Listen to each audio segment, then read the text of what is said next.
everyone, I'm Kim Pierce. Thanks for joining us for a special edition of Naperville News 17. Before we start our news stories in 2020, we thought we'd revisit some of our favorites from 2019. First, we highlight a family whose efforts to create a new living situation to suit their son finally paid off in a move this June. Naperville News 17's Casey Krajewski tells us more about the Copels.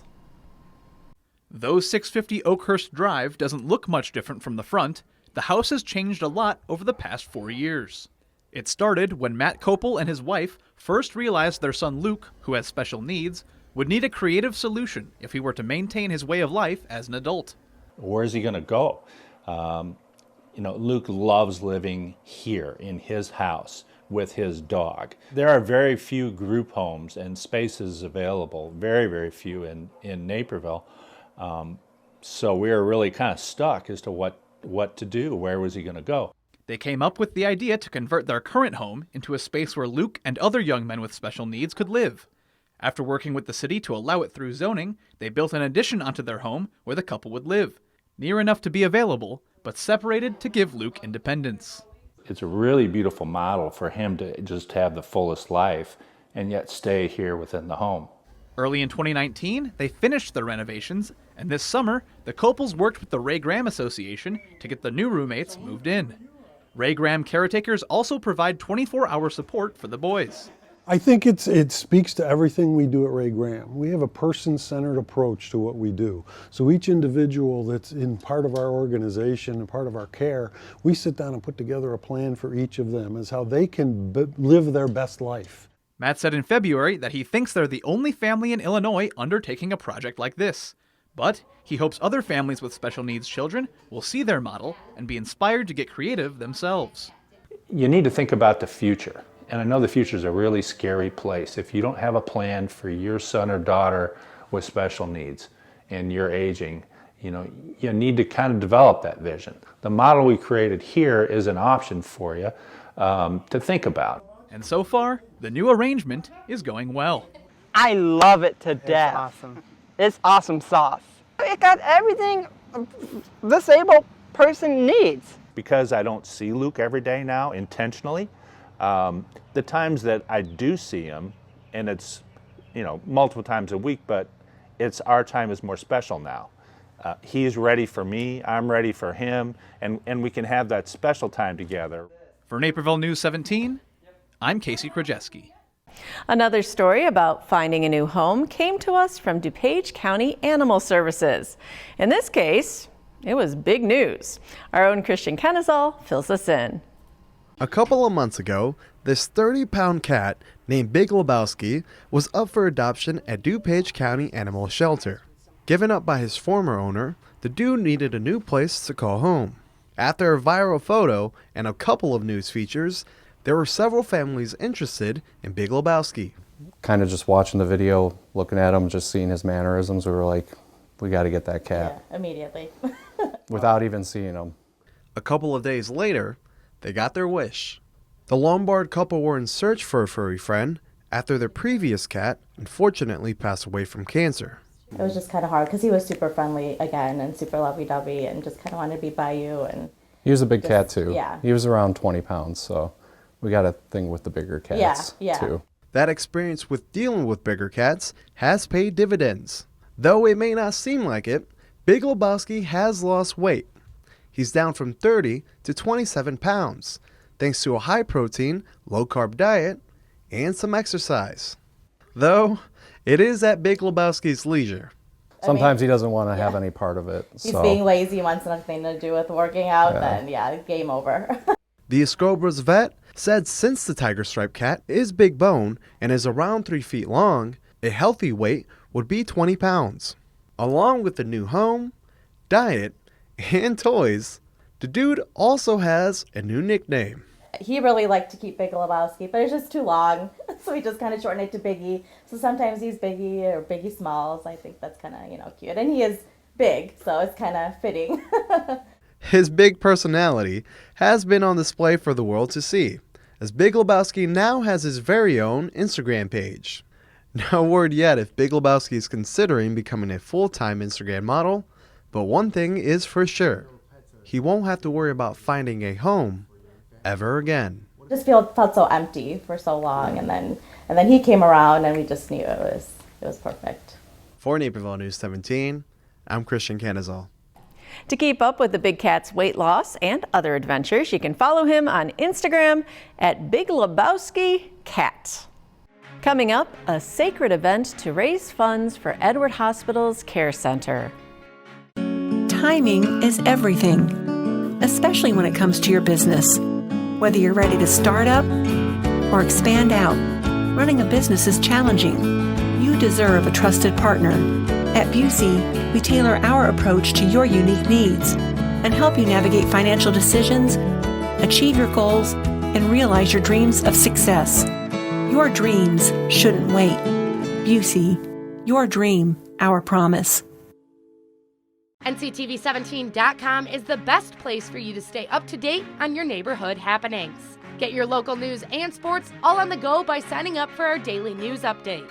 Naperville Community Television, keeping you informed. Edward Hospital offers many great services. This September, we highlighted a fundraiser for their care center, which provides medical care for sexually abused children and special needs adults. Naperville News 17's Aisha Ashley Hausa highlights the center's medical director and her efforts to bring awareness to this important work.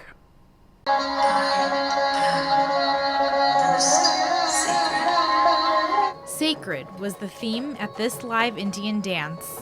Back in September, Dr. SANGITA RANGALA from Edward Hospital in Naperville and the Edward Foundation hosted the event to help raise awareness and money for the hospital's care center. The care center provides services for sexually abused children. So the purpose of classical art in India is to find our inner value and nurture it and celebrate it and share it with the world, to see that same innate value with everyone and everything around us. And that's what we do in the care center as well. When kids come in and they're feeling really bad about themselves, feeling less than or inadequate, we try to help them think about their own innate value, wake it up a little bit, and try to get them on the road to recovery. Getting them on that road to recovery requires many resources. The $50,000 raised from the event will help them provide even better care for patients. We're one of very few centers that offers this kind of specialized care, especially for pediatrics. So to be a part of this and band the community together to put more people with specialized training in front of the patients that need it is very important to me. A recent House bill that passed requires hospitals in Illinois to provide sexual abuse examinations or have a referral agreement with an area provider. Although it doesn't fully go into effect until 2023, Dr. RANGALA said they need to begin preparing from now since it takes time to get nurses fully trained. Typically 40 hours of classroom work and 60 hours of clinical training. At the time of our original story, Dr. RANGALA was doing all the work on her own. But now she has some help. Since getting the new funding, the hospital has been able to train 4 new nurse examiners. They hope to have another 6 fully trained next year. It's events like these that make all the difference. The performance gave the crowd a look into Indian culture, but a piece of it also portrayed 3 difficult stories that represent sexual abuse.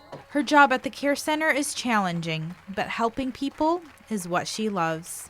Any day I go to clinic, everything just falls in perspective. There's nothing else more important than helping somebody who needs help. Reporting for Naperville News 17, I'm Aisha Ashley Hausa. And from an effort of caring and love, we go to an actual love story. Back in February, reporter Casey Krajewski learned about a couple that's a picture-perfect match. Here's his story. When Jason Randall's friend gave him a signed photograph of Blackhawks star Marian Hossa, the gift came with instructions. Get it framed at Colbert's Custom Framing and ask for Stephanie. He gave this picture to me and he said, all right, so I've got somebody that I want you to meet and I think you'd really hit it off. And 45 minutes later, we're on our way out to coffee. It was the kind of thing where I thought, oh wow, I could spend more time getting to know this person. Coffee went well and led to dinner. But then the new couple wanted to find an activity for their next date. So we wanted to get somewhere else that we could go and have sort of something to do in the process of our date. And Pino's was just a great, really great option for us because get a chance to do some painting. We've got something to focus on while we're still talking back and forth. At Pino's Palette in Naperville, they each painted Vincent van Gogh's Starry Night, and that's when they began to picture their future. Just over a year later, Stephanie and Jason were on a trip to England when Jason popped the question. I wasn't expecting to get engaged on the trip. We were there for other reasons, and we were just enjoying that. But we were walking around the gardens in front of Kensington Palace, and it was really wonderful near the end of the day, just walking around the perimeter, and I turn around from taking a picture, and he puts his hands on my shoulders and sits me down, and my heart went, whoa, something significant is happening. The couple were married on June 10th, 2018, all thanks to that first framed photo. And though Stephanie did make Jason pay for his frame when they first met, it turned out to be money well spent. It was an expensive cup of coffee, but it was fantastic. 10 months later, their love has continued to grow, and a new Randall has joined them in the house. Lydia was born in April, and she's starting to develop her own interests. We'll sit down at the piano and she'll just bang away. We have a great time. She loves to sit with me and to play. She's also got an eye for jewelry. The new parents have understandably been busy with baby Lydia and haven't been able to return to Pino's Palette since she was born. We have not had a chance to do that. So family, anybody take us up on watching her for an evening? For Naperville News 17, I'm Casey Krajewski. Pino's Palette is already ready to host more love stories this Valentine's Day. They'll be painting Van Gogh's Love Blossoms on February 14th. Up next, a District 204 teacher gets a new ride thanks to the kindness and initiative of a student. What's the matter, boy? What are you trying to tell me? Is something wrong? We live in a safe community, but not a crime-free community. If you see something, say something. Naperville Animal Crime Stoppers. Yes, I'd like to report a case of animal cruelty and neglect. Speak up for those who cannot speak for themselves.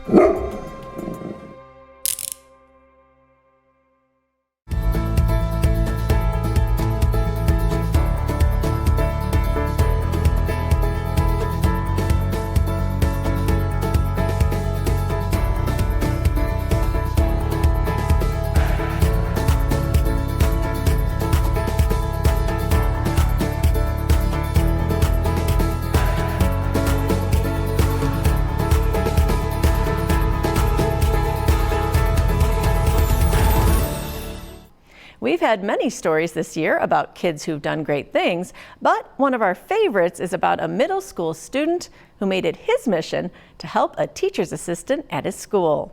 Naperville News 17's Aisha Ashley Hausa shares his act of kindness. Ready now? Yes, they are. Oh, yes. Oh my gosh, I love it. The happiness is clear on Becky Pantano's face as she rides her new bike, specially designed for those affected by multiple sclerosis. The teacher's assistant at Scullin Middle School uses a cane to walk as the disease impacts her legs. I really have a hard time doing a lot of things, which is frustrating because I have 3 young kids and I want to go with them, and I see the other moms going, and I have to make silly excuses why I can't go so I don't stand out. She's most excited that she can now go on family outings like Six Flags Great America, participate in the MS Walk, and be more mobile while working at school. And all this became possible thanks to one of her students, Peter Morton. We decided to help her, that we could see if everybody could donate to get her this bike. And at first, we thought that it might be hard, but everybody chipped in and donated in this wonderful community and got her this bike. Peter's mother, Kim Morton, started a fundraiser to help reach the $2,800 goal to buy the bike. Local business owners Nancy Quigley of Quigley's Pub and Mike and Vicki Nelson, owners of Little Pops, are among those who pitched in. And all the kids affectionately referred to her as Mrs. P with her white sunglasses and her Jolly Ranchers, and she just made school a really fun place to be. So I was not surprised that we were able to raise the money so quickly. Mayor Steve Churko was also invited to attend the teacher's first ride. Pantano even named her new 3-wheel ride, in part as a tribute to Peter. Because Shark is the skull and mascot, which is the Peter part, and sharks are strong and fierce, just like I want to fight my disease. And I think just coming together, it just was a great name for the shark, and we're Sharktastic! Reporting for Naperville News 17, I'm Aisha Ashley Hausa. This July, reporter Christian Canizal came across a Naperville resident of note. Michael Furman plays the Shakuhachi, a Japanese flute, which was a great story to tell. But there was more to Furman's tale that we discovered along the way. Here's our own Christian Canizal with the rest of the story. When Michael Furman isn't playing the shakuhachi for others or for himself, he's probably teaching one of his students how to play the Japanese flute. A master of the shakuhachi, Furman is in rare air as there's fewer than 50 teachers in the United States and even less in the Midwest.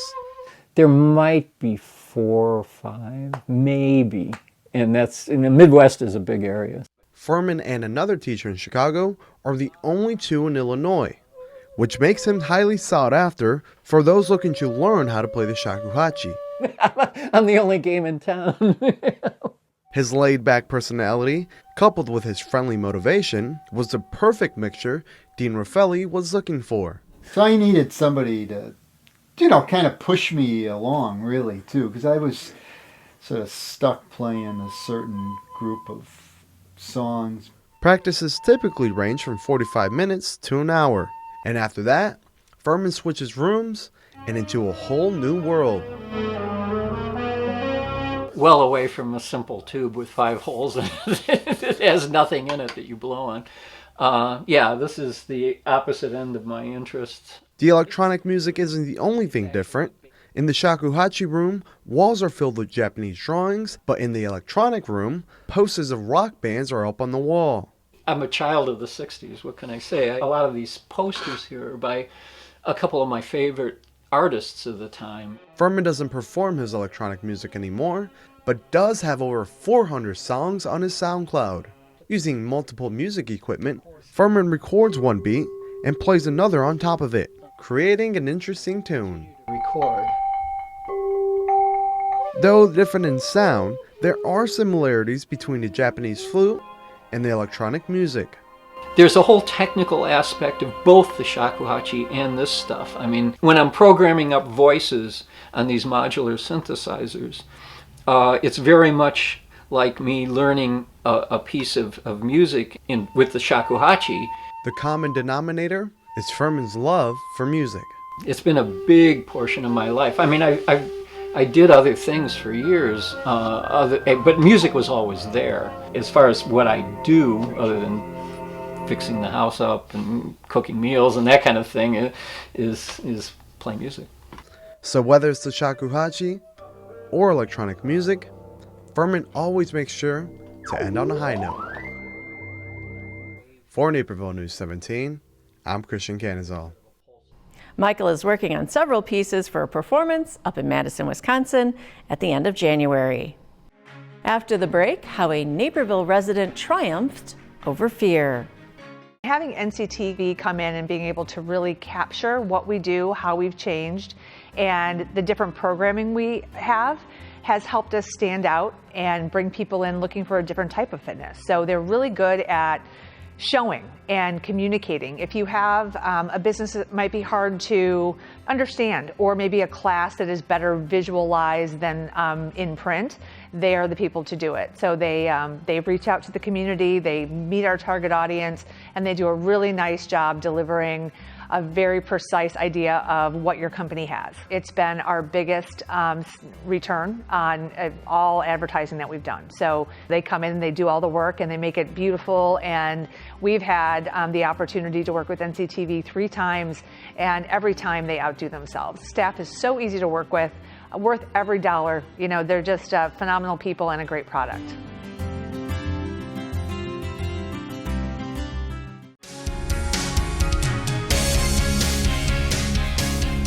2019 was a great year for local sports features, and one story that stuck with us long after airing was an amazing tale of survival and facing fears head-on. This is the story of Jib Chudipong. For 3 years, she kept it a secret from her Naperville Waves teammates. Jib Chudipong had hesitations entering the cold and vast waters of Lake Michigan, and no one knew why. I don't like seeing the beach. I don't like seeing the lake because they're too powerful. It's not just Lake Michigan. It's all large bodies of water. They're powerful and potentially deadly. In 2004, a 9.3 magnitude earthquake rattled the Indian Ocean, the third largest in recorded history, resulting in catastrophic tsunamis. Jib was in a speedboat off the coast of Phuket in her native Thailand. When they start taking the boat out, that's when the tsunami hit.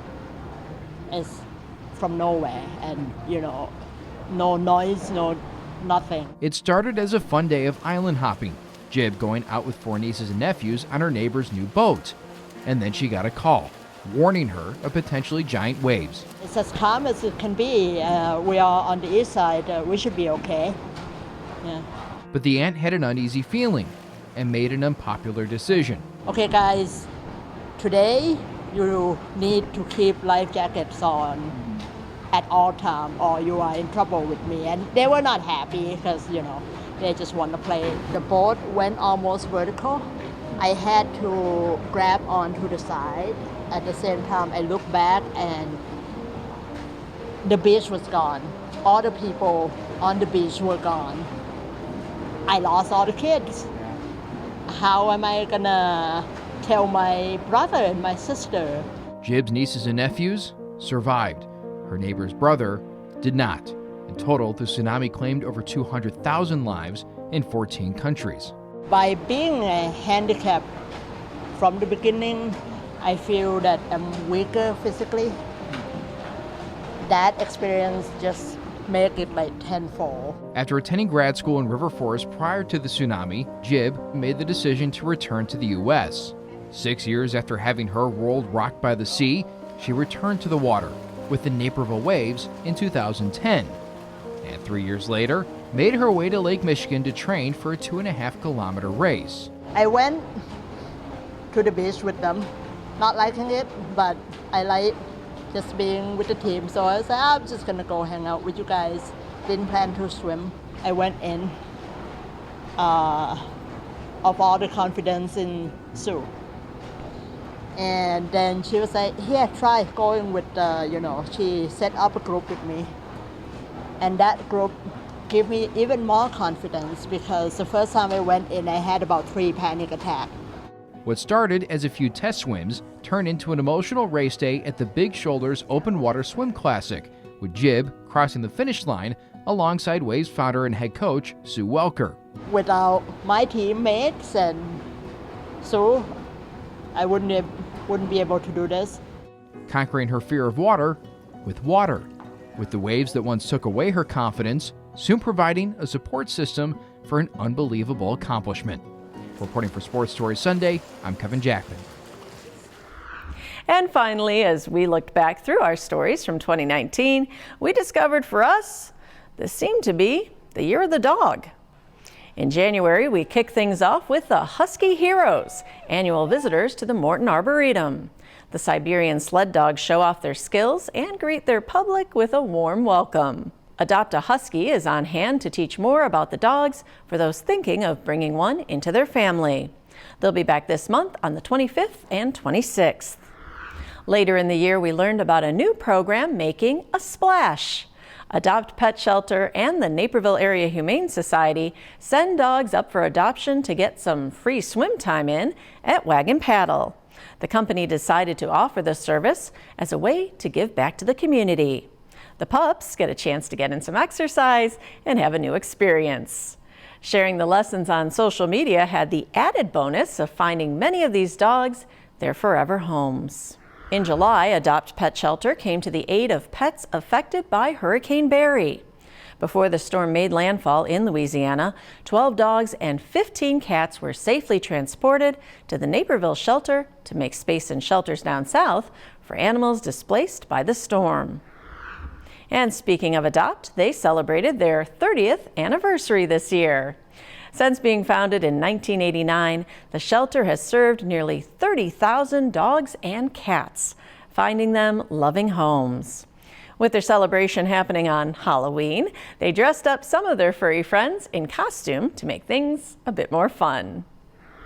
There were also some possum costumes to be seen in downtown Naperville on Halloween, as two Bostons held their annual Halloween Pet Parade. The event came complete with selfie stations to pose for any paparazzi. And the Downtown Naperville Alliance saw the potential draw that dogs could have, choosing them for their summer sculpture theme. The Dog Days of Summer brought 20 different pooches to various locations around the downtown area. All were sponsored and had special themes, including our very own NCTV 17 pup, appropriately named Scoop. Another pet-centered art installment went up this year on the side of Dog Patch Pet and Feed on Ogden Avenue. After a car smashed through the store's wall, owner Greg Gordon decided to make the most of the situation, commissioning a mural of a dog and cat chasing a ball to be put on the new wall. The artwork showcases the shop's mission of selling only rescue animals, asking folks to adopt.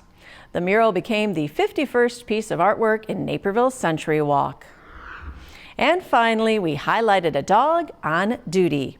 The DuPage County Sheriff's Office welcomed Nitro into their canine unit this summer. The German Shepherd Belgian Malinois mix is trained to sniff out explosives and alert his partner, Frank Caraher, if he finds any. Nitro is one of 7 dogs now on staff, all with a nose for fighting crime. 3 more are currently in training and expected to join the team in mid-February. And this year we'll soon have another opportunity for a pet-friendly feature, as Lazy Dog Restaurant is slated to open in February. The restaurant in the Heritage Square Shopping Center on Route 59 will have a dog-friendly outdoor patio, special meals on the menu just for dogs, and even a dog club. And that's it for our special look back at some of our favorites from 2019. We look forward to bringing you some more great stories in the year ahead. For Naperville News 17, I'm Kim Pierce. This week's Naperville News 17 is brought to you in part by the following sponsors.